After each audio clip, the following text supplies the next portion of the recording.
Good morning, class. We're still in Chapter 4. Chapter 4 deals with the modes of extinguishing an obligation. To refresh your memory, we're done with the first mode, and that is payment or performance. Also, we're finished with the second mode, which is the loss of the thing due. This morning, we're going to start with the third mode, which is condonation or remission of debt. When you say condonation or remission of debt, ito yung pagpapatawad ng utang, waiver of your claim over your right in that liability. Okay, the provision starts with 1270.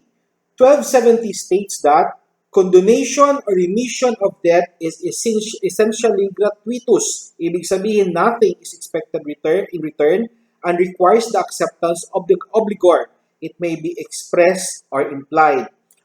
One and other kind shall be subject to the rules which governs in officious donation.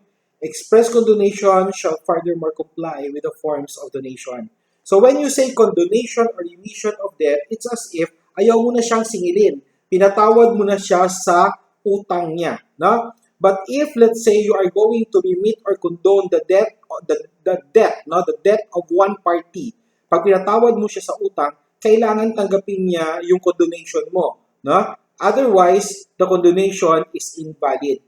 This is under the principle that no one is forced. No one should be compelled to accept the liberality of another.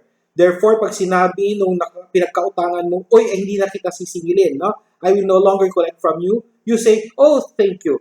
Otherwise, there is no condonation to speak of. Pag sinabi, hindi, babayaran kita, then there is no condonation to speak of.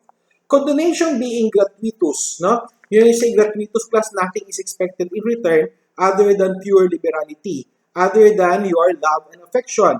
It should be accepted by the debtor. It should be accepted by the debtor, and it should follow the prescribed forms of donation. No?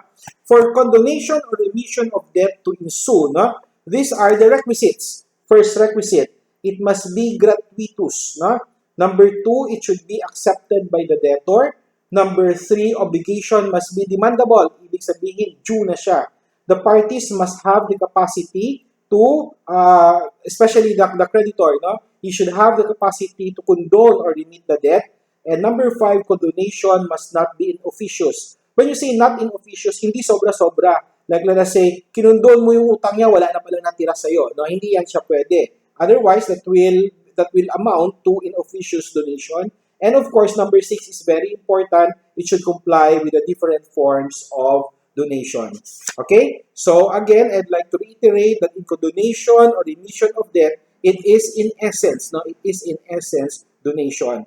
There are different kinds of condonation class. No? As to form, you have express or implied. No? When you say express, when it is in accordance with the formalities prescribed by law of donation. When you say implied, when although it is not made in accordance with the formalities prescribed by the law of donation, it could be deduced from the acts of the obligee or the creditor that he is condoning the debt. Meron din tayong total and partial. When you say total, kabuuan, kinondon mo.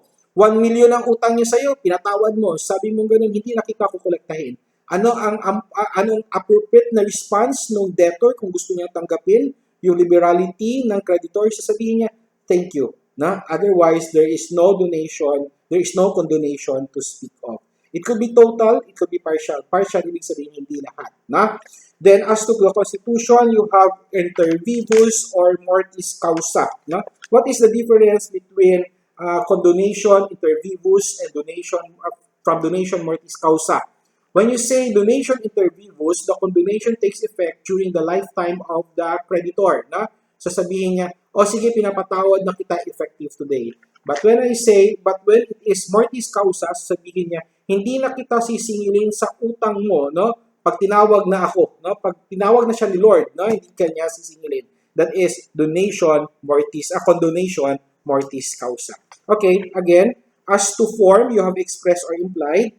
As to extent, you have total or partial. And as to its constitution, you have inter vivus or mortis causa. Now, what are the forms required in condonation? No? What are the forms required in condonation or remission of debt?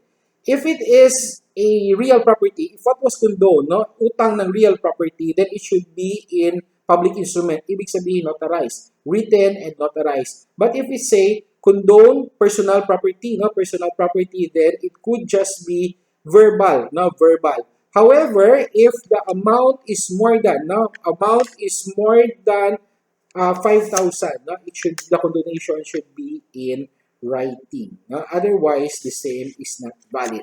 Okay, let us summarize. What is condonation or remission of debt? It is in essence waiver of your claim against the debtor. Because it's out of gratuity, out of love and affection, you can consider it as donation. It being donation, the liberality should be accepted by the debtor, otherwise the condonation is not valid. Then you go back to the requisites. Okay? So that is the third mode of extinguishing an obligation, the condonation or remission of debt. Next video, we will have section 4.